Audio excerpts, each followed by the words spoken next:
how that sense of belonging is instilled in and then maintained for each child with whom we work is critical to our role as educators.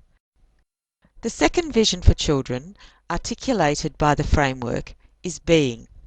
As stated on page 7, childhood is a time to seek and make meaning of the world. This statement clearly recognises the significance of the here and now. We live in a fast-paced society, one that is moving and advancing rapidly. How many of us look back and wish we could relive an exciting event or a meaningful period of our lives all over again? Yet for adults, as for children, there is great value in taking time to know ourselves, to build and maintain relationships with others, to meet challenges, and as beautifully expressed in the framework, to engage with life's joys and complexities. Perhaps as educators, we need to consider our own attitudes to being and ask, how do I view the early childhood years? Are they simply a preparation for the future, to mould a child into an adult, or should these years be protected and revered in their own right? The final vision, articulated in the EYLF, is that of becoming, that children's identities, knowledge, understandings, capacities, skills and relationships change during childhood and are shaped by many different events and circumstances. Childhood is the time when we gradually learn to participate fully and actively in society. As early childhood educators, we carry a big responsibility. Not only do we provide opportunities for children to develop physically, cognitively, socially, emotionally, but through our words and our actions, we also reflect many of the values that are aspired to across all cultures. In our work, we are role models, constantly exposing children to the values of honesty, empathy, compassion, creativity, flexibility, and courage. The old adage, "What you do speaks so loud, I can't hear what you say," is true to our role as educators. As educators, perhaps we need to expand our questions from what will our children become, as defined by their occupation and interests, such as he's a builder in the making, or she loves to sing, what an entertainer, to the broader questions, such as who will they become? What values will these children stand for as individuals as they take their place in the community? At this point in the presentation, I invite you to consider this question. If alone, perhaps grab a notebook and jot down some thoughts. If viewing this presentation as a team, perhaps take some time to consider and discuss between yourselves. How do you view the early years learning framework and its vision of belonging, being and becoming? Page 10 of the document contains a visual representation of the early years learning framework and its three critical elements. With children's learning in the centre, the pink section highlights the principles which influence all our pedagogical decisions. The yellow then marks our practices.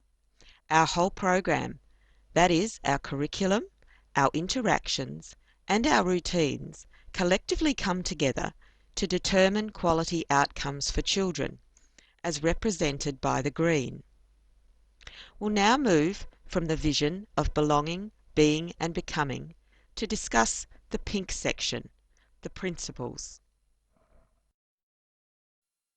After viewing this presentation, it is important that you read through the 5 principles detailed in this section of the framework. As you do, I encourage you to reflect on how you, as an educator, and how the service you represent achieve these quality principles. Are you tuned in to each child's thoughts and feelings so to support their developing identity and sense of well-being? How much priority is given to learning the subtle cues, so to interpret the needs of babies? How are children supported as they learn to interact with others? Are the relationships in your team or network respectful and reciprocal?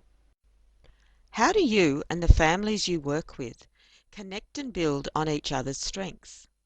Do you value each other's specific insights and knowledge? Do you trust each other? Do the children you work with sense this trust? Do you communicate freely and respectfully? Do you truly believe in each child's capacity to succeed, regardless of their circumstances, abilities, and cultural backgrounds?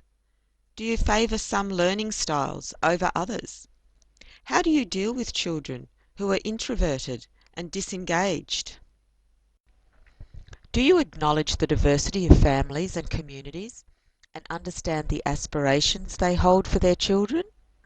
Does your curriculum reflect the richness of our diverse society?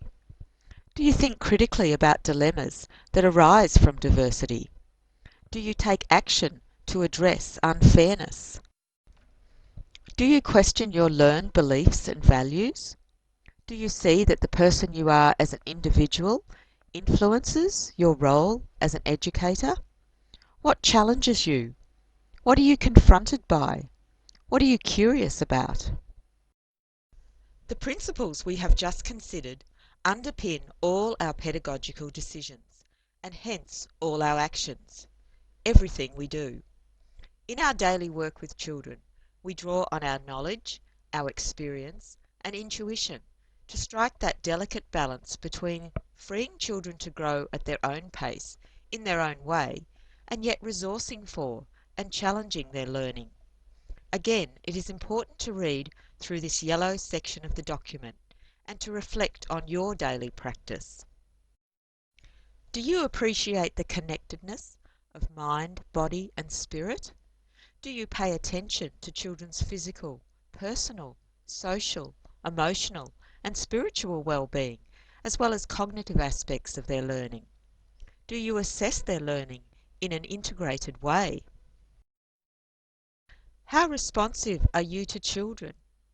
How do you respectfully enter their play so to stimulate and enrich their learning? How responsive are you to babies? Do you understand the subtle cues they are expressing in their behaviour and verbal mutterings, those interactions they have with you? How often do you interact with each infant? How do you see the role of play? What do you notice when children play? Are they simply playing in the sand or building with blocks? Or do you see children questioning, problem solving, thinking critically, and negotiating social positions? What balance do you strike between child initiated, educator supported, and deliberate intentional teaching? Can you move flexibly in and out of these roles and draw on different strategies as the context changes? Do you create welcoming spaces that cater for different styles of learning? Do you vary the learning spaces for babies and for toddlers? How many opportunities do your infants have to connect with the natural environment? Do you respect multiple ways of knowing, seeing, and living? Are you aware of your personal world view? Do you comfortably interact with people from all cultures you work with? Do you hold any biases or prejudice that influence your work with specific children? Do you view routines as just something that has to be done? Or do you view routines as learning experiences within themselves? Are they hurried and stressful, or relaxed and social? How are children prepared for transitions between different settings?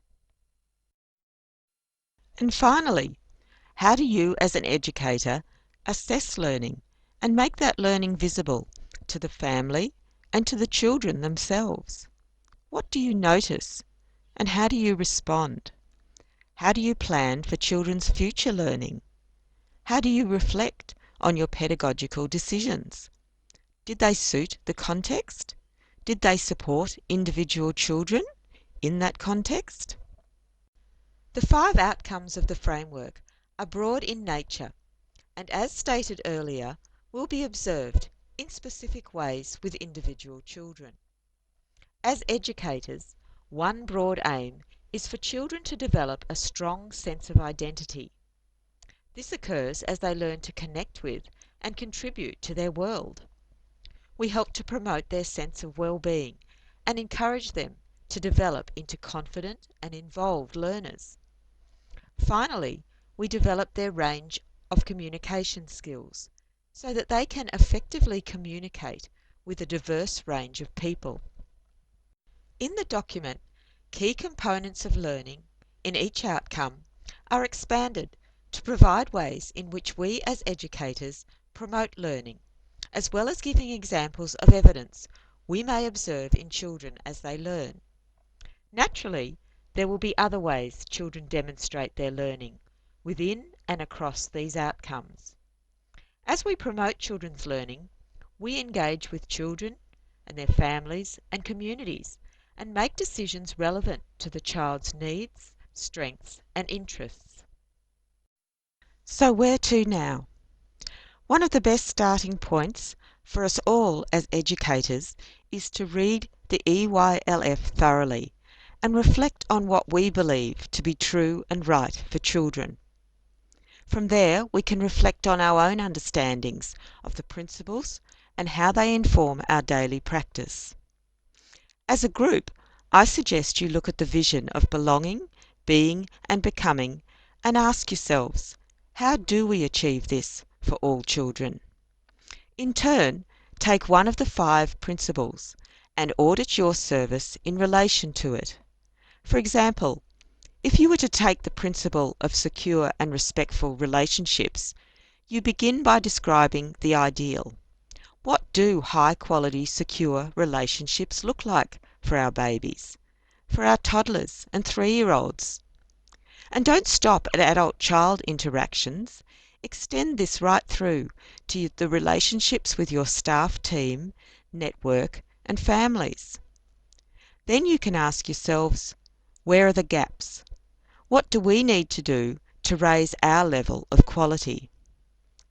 After this degree of reflection, you will find a change in action will naturally follow, both in the way you work with children and families, but also in the way you assess learning and the documents you produce to reflect this learning. The introduction of the EYLF marks the beginning of an exciting journey for all of us. For many, it will seem as natural as taking a step each morning. For others, this journey may be challenging, forcing you to reflect, question, adapt, and change. Remember that as an early childhood educator, you have a strong voice, and hence a high degree of responsibility for building our social capital. This national framework is a pivotal document to articulate your value. It not only advocates for children, but for you as a professional educator. By embedding our combined vision and principles into our daily work, we not only illustrate our professionalism, but can be assured that we truly make a difference for each child's life we touch.